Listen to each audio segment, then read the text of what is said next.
우리 다 함께 사도신경으로 우리 신앙을 고백드리시면서 2월 22일 수요일 아침 예배를 우리 하나님 앞에 올려드립니다. 나는 전능하신 아버지 하나님, 천지의 창조주를 믿습니다. 나는 그의 유일하신 아들, 우리 주 예수 그리스도를 믿습니다. 그는 성령으로 잉태되어 동정녀 마리아에게서 나시고 본디오 빌라도에게 고난을 받아 십자가에 못 박혀 죽으시고 장사된 지 사흘 만에 죽은 자 가운데서 다시 살아나셨으며 하늘에 오르시어 전능하신 아버지 하나님 우편에 앉아 계시다가 거기로부터 살아있는 자와 죽은 자를 심판하러 오십니다. 나는 성령을 믿으며 거룩한 공교회와 성도의 교제와 죄를 용서받는 것과 몸의 부활과 영생을 믿습니다.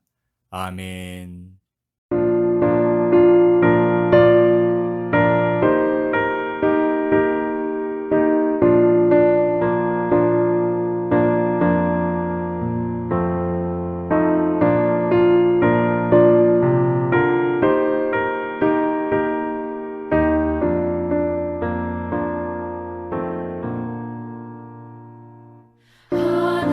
하나님은 외아들을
오늘 함께 보실 하나님의 말씀은 열왕기상 17장 17절로 24절 말씀입니다. 열왕기상 17장 17절로 24절 말씀을 우리 함께 보겠습니다.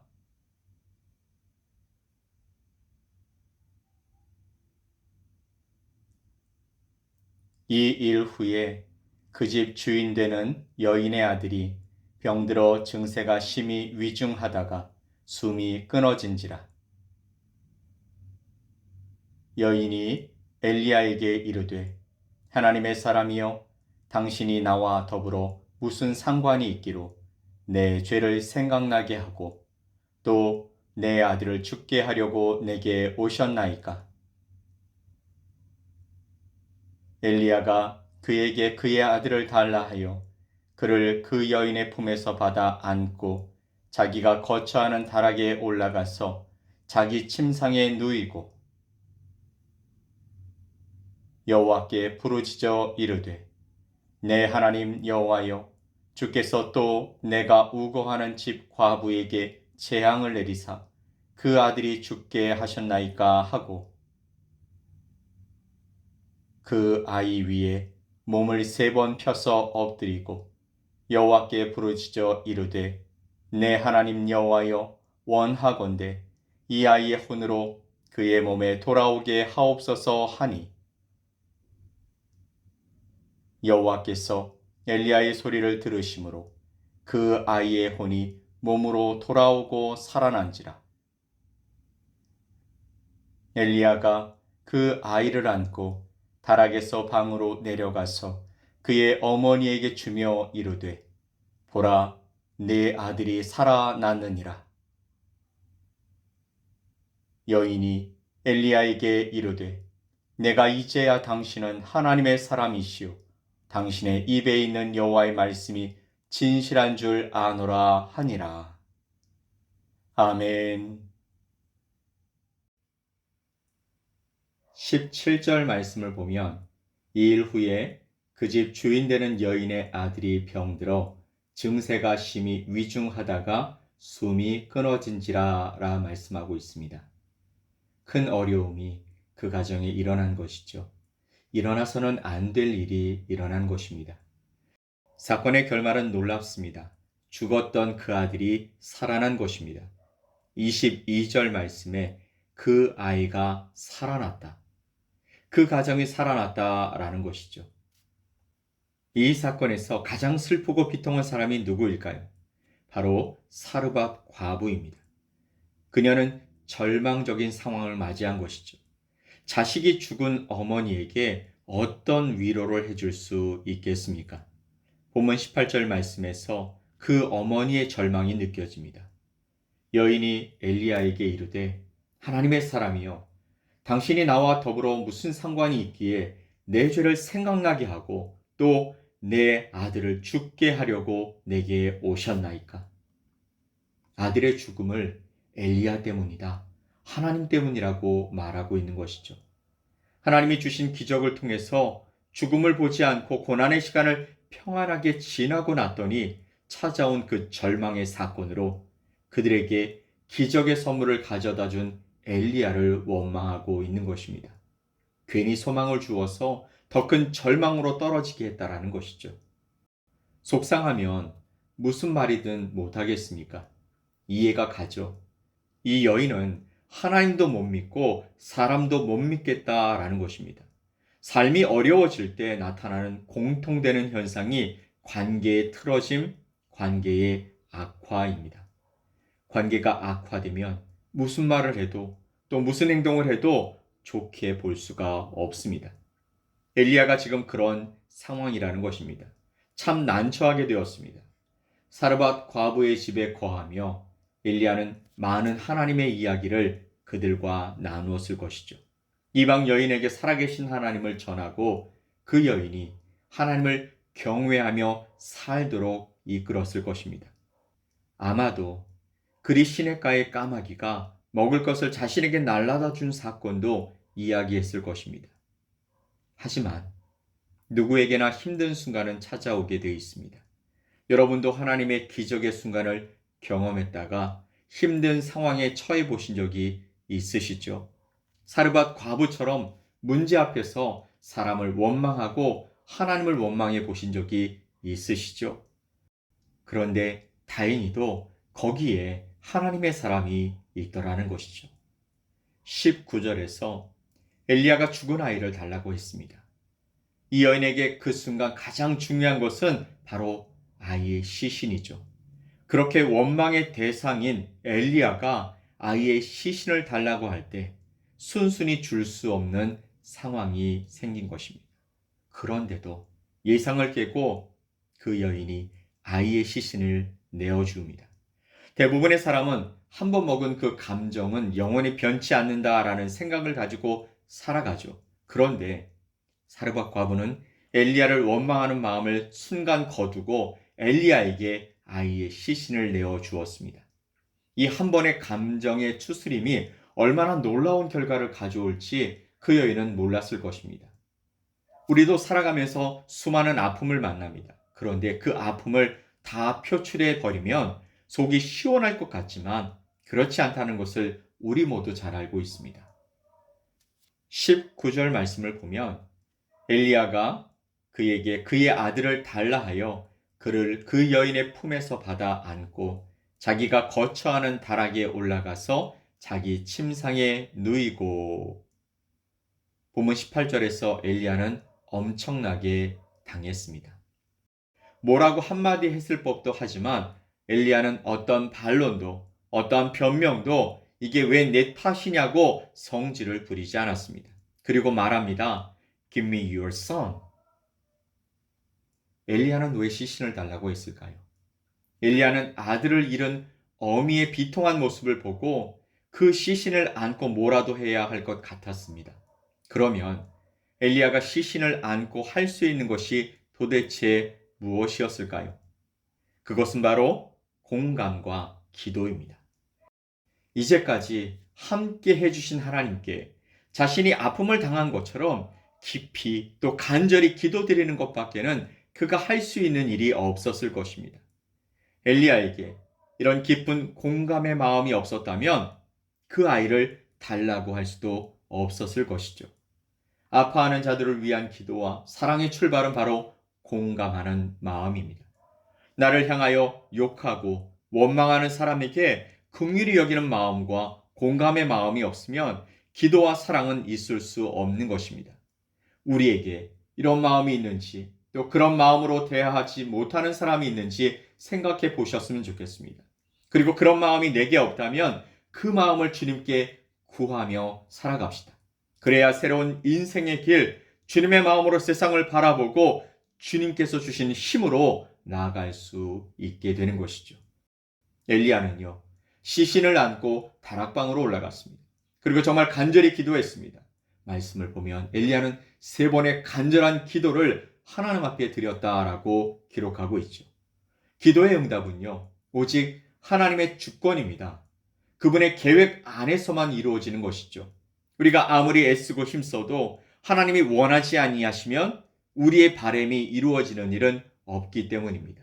그럼에도요, 공감과 기도를 통해 하나님께 아뢰는 일은 우리의 간절함을 하나님 앞에 아뢰고 보여드리는 아주 중요한 일이 되는 것입니다. 그런데 엘리야의 기도는 좀 이상했습니다. 기도하면서 시신 위에 자신의 몸을 엎드렸다 폈다를 반복하지 않습니까? 왜 이런 행동을 하는 것일까요? 그것은 죽은 아이와 한 덩이가 되는 행동을 통해서 엘리야는 자신의 전 존재를 내어놓고 죽은 아이와 연합하는 모습을 보였던 것이죠. 그리고 하나님은 그런 엘리야를 살리시면서 엘리야와 한 몸이 된 죽은 아이를 살리시게 된 것입니다. 하나님, 이 아이와 하나가 되겠습니다. 하나님, 이 아이를 살려주십시오. 하나님, 제 목숨을 바치겠습니다. 이 아이를 살려주십시오.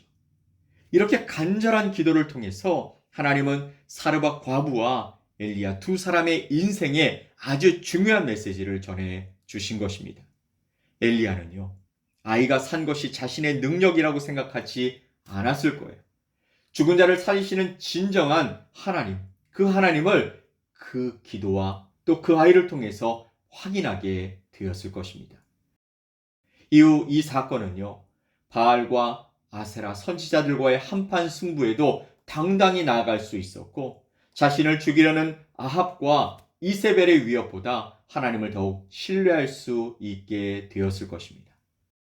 그리고 이 사르밧 과부는 하나님만이 진짜시다라고 고백하며 그의 평생 하나님을 섬기며 살아가는 사람이 되었을 것입니다. 여러분 안에 이런 경험이 믿음으로 이어지는 사건이 있으셨죠? 아니면 지금 이런 경험이 필요한 것이 있으십니까? 분명 하나님께서 여러분의 삶 가운데 역사해 주실 것입니다. 결국에 여인이 엘리야에게 이르되 내가 이제야 당신은 하나님의 사람이시요 당신의 입에 있는 여호와의 말씀이 진실한 줄 아노라 하니라 라고 고백했습니다. 이 여인은 드디어 참된 믿음의 길로 들어가게 된 것이죠. 엘리야도 이 경험을 통해서 죽은 자도 살리시는 하나님의 크신 능력을 경험하게 됩니다. 그리고 그는 갈멜산으로 가게 된 것이죠. 우리도 살아가면서 살려내야 할 일들을 만나게 됩니다. 우리 인생 가운데 또는 이웃의 삶의 현장에서 하나님의 하나님 되심을 드러내고 증거해야 할 분명한 일들이 생겨진다는 것이죠. 안 된다 하지 마십시오. 그리고 뜨겁게 기도해 보십시오. 반드시 살아날 것입니다.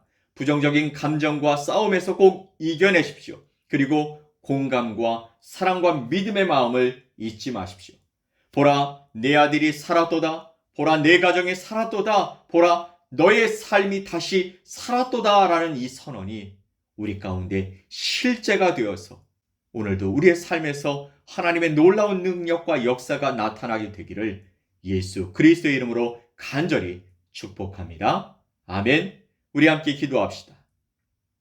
하나님 아버지, 우리 안에 하나님과 단절되고 죽어있는 부분이 있습니다. 하나님을 사랑하고 순종하며 살고 싶은데 날마다 거기서 더 이상 나아가지 못합니다. 나를 살려주시고 변화시켜 주셔서 주님의 기쁨이 되게 하여 주시옵소서. 바른 길, 선한 길로 인도해 주시옵소서. 그리고 우리의 이웃들의 아픔과 또 그들의 죽음을 공감하고 또 사랑의 마음으로 기도해 주며 살아가는 거룩한 하나님의 사람들이 되게 하여 주시옵소서. 믿고 감사드리며 예수 그리스도의 이름으로 기도 올리옵나이다. 아멘. 하늘에 계신 우리 아버지여, 이름이 거룩히 여김을 받으시오며 나라가 임하시오며 뜻이 하늘에서 이루어진 것 같이 땅에서도 이루어지이다. 오늘 우리에게 일용할 양식을 주시옵고 우리가 우리에게 죄 지은 자를 사하여 준 것 같이 우리 죄를 사하여 주시옵고 우리를 시험에 들게 하지 마시옵고 다만 악에서 구하시옵소서. 나라와 권세와 영광이 아버지께 영원히 싸움나이다. 아멘.